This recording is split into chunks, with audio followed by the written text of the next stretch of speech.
সংসার সুখের হয় রমণীর গুণে। রমণী যদি ধীর স্থির তার নিজের সংসার সম্পর্কে সচেতন থাকে, তাহলে সেই সংসার কিন্তু ভীষণ গুণের হয়, সুন্দর সহজ সরলভাবে চলে।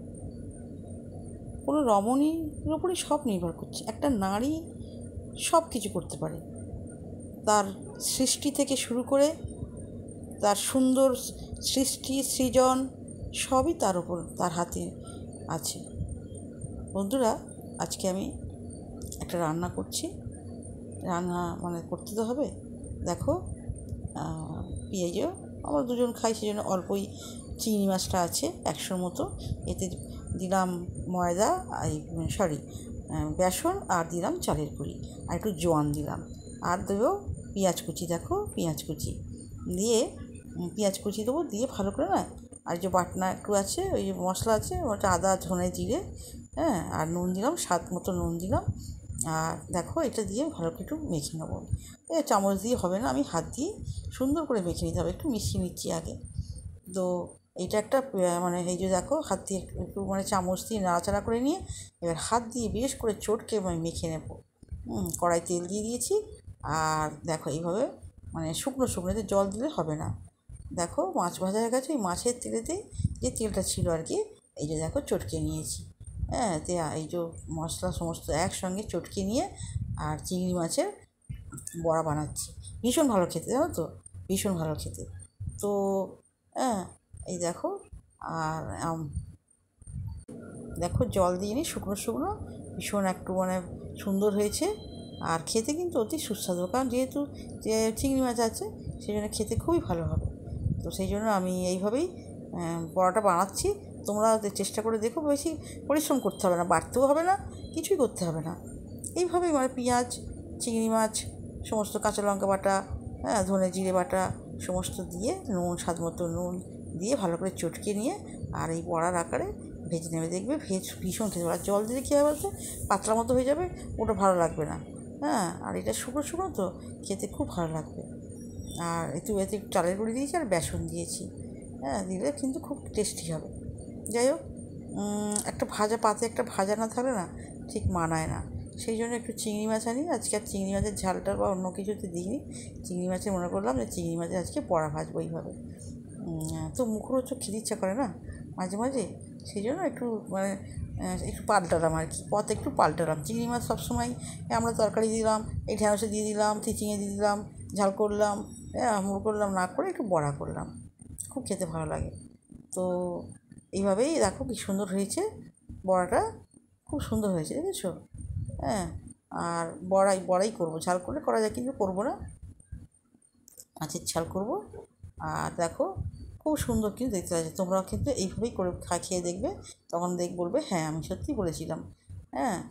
আর খুব কী বলবো তোমাদের, বড়া খেতে কে না ভালোবাসে বলো? ভীষণ ভালোবাসে, সবাই ভালোবাসে। আর এর মধ্যে যদি আবার একটু চিংড়ি মাছ থাকে, আরোই পছন্দ হবে। যাই হোক, চিংড়ি মাছের বড়াটা করে নিলাম। এরপর কিন্তু এই তেলেতে আমি পটল দিয়ে মাছ দিয়ে করবো। এই তেলেতে পটলগুলো লম্বা লম্বাই কেটেছি, আলুগুলো লম্বা লম্বা কেটেছি, কেটে এই যে মাছের তেলে, এই যে তেলটা ছিল সেই তেলটাতে আমি ভেজে নিলাম। কারণ এই তেল তো রাখা যাবে না, সেই জন্য আগে আমি ভাজাটা করে নিলাম। চিংড়ি মাছের ফ্রাইটা আগে করলাম। আর পটলটা এইভাবে আমি ভেজে নিচ্ছি। পটলটা ভাজলে কিন্তু খেতে ভালো লাগে না মোটে। পটল ভাজা হয়ে গেছে। এবার আলুটা, তেল ছিল ওই তেলে দিয়ে আবার আলু ভাজলাম। দেখো, তেলটা কিন্তু আমি গ্যাসটা কিন্তু সিং করে দিয়েছি, যার ফলে তেলটা কিন্তু আমার উবে যায়নি, তেলটা আমার আছে। এইভাবেই রান্না করতে হয়। সংসারের সঞ্চয় এইভাবেই আমাদের করতে হবে, তাই না? সঞ্চয় তো আমাদের হাতে। ওই যে বললাম না, সংসার সুখের হয় রমণীর গুণে। আমরা যদি সব কিছু ঠিক ভাবনা চিন্তা করে কাজ করি, তাহলে আমাদের কোনো অভাব হয় না, সুন্দরভাবে আমাদের সংসার চলবে। যাই হোক, এবারেতে আমি একটু কালো জিরে দেবো, কাঁচা লঙ্কা দেবো। এই দেখো, সমস্ত ভাজা হয়ে গেছে। আর কাঁচা লঙ্কাই দিচ্ছি, আর দারচিনি, লবঙ্গ, এলাচ দিয়ে দিলাম। আর একটু পেঁয়াজ ভাজা করে নেব। পেঁয়াজটা না দিলে আবার ভালো লাগবে না। পটল যে মাছ এনেছে না, কাটা পোনা, যেটা ওই বরফেরই মাছ, ওগুলো এইগুলোতে একটু পেঁয়াজ দিতে হয়, কিন্তু আমার খুব একটা পছন্দ নয় সব মাছ। যাই হোক, এনেছে তো করতে তো হবে। আর তো ওই করলে তো হবে না, আমাকে এইভাবেই সুন্দর করে রান্না করে পাতে দিতে হবে। এরপর আমি টমেটো দিয়ে দিলাম, টমেটোটা ভালো করে নাড়াচাড়া করলাম, করে একদম কিন্তু মিশিয়ে দেবো, পেঁয়াজের সঙ্গে টমেটো একদম মিশিয়ে দেবো। মিশিয়ে না দিয়ে না খেতে একদম ভালো লাগে না, জানো তো। তো একটু নাড়াচাড়া করলে কিন্তু মিশে যাবে, একটু নুন দিলে আরও নরম হয়ে একদম মিশে যাবে। আর মশলা দিলাম, এতে কিন্তু জিরে বাটা, জিরে, ধনে, হ্যাঁ, আর আদা সব একসঙ্গেই বেটে নিয়েছি। ওই যে চিংড়ি মাছে দিয়েছি এটা, আর এই মাছের জন্য এটা রেখেছি। আর একটু না লাল লঙ্কা দিলাম, কারণ মাছে একটু লাল লঙ্কা দিয়ে ভালো লাগবে না, সেই জন্য একটু মাছেতে লাল লঙ্কা দিলাম, দিয়ে একটু বেশ ভালো করে কষে নিতে হবে। কষে না নিলে না ঠিক তরকারিটা ভালো হয় না, হ্যাঁ, কাঁচা কাঁচা গন্ধ ছাড়ে। দেখো, আর এবার আলুগুলো, ভেজে রাখা আলুগুলো দিয়ে দিলাম, একসঙ্গে কষে নেবো।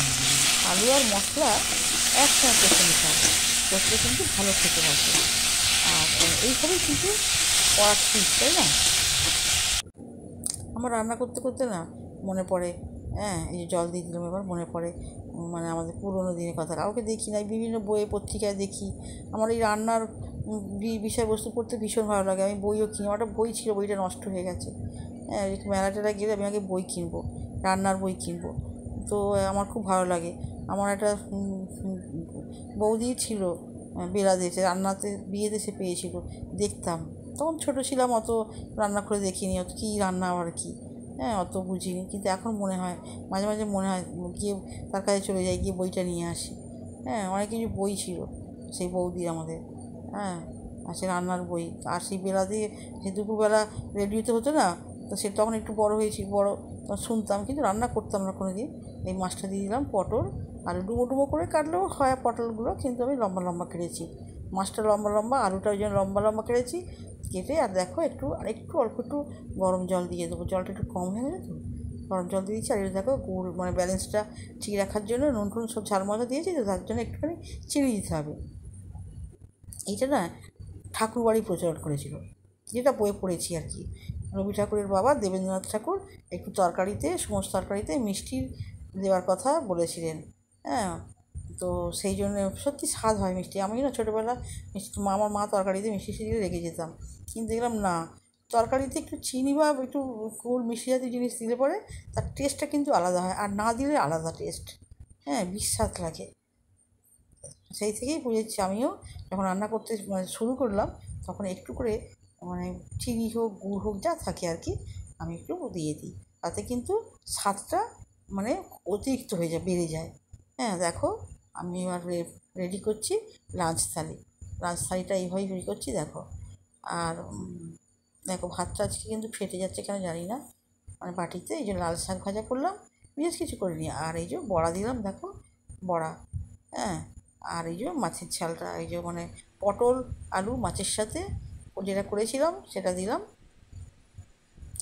খুব খেতে কিন্তু, দেখতে কিন্তু হেভি হয়েছে, খেতে নিশ্চয়ই টেস্টি হবে। হ্যাঁ, সবই তো মানে আদা ধনে জিরে আর দারচিনি লবঙ্গ এলাচ দিয়ে করেছি, টেস্ট হবে না বললো বন্ধুরা? দেখো হয়ে গেছে। আর একটা শেষ লেবু দিতে হবে, জানো তো, শেষ পাতে লেবু অবশ্যই তোমরা রেখো, এতে কিন্তু মানে হিমোগ্লোবিন তৈরি করে।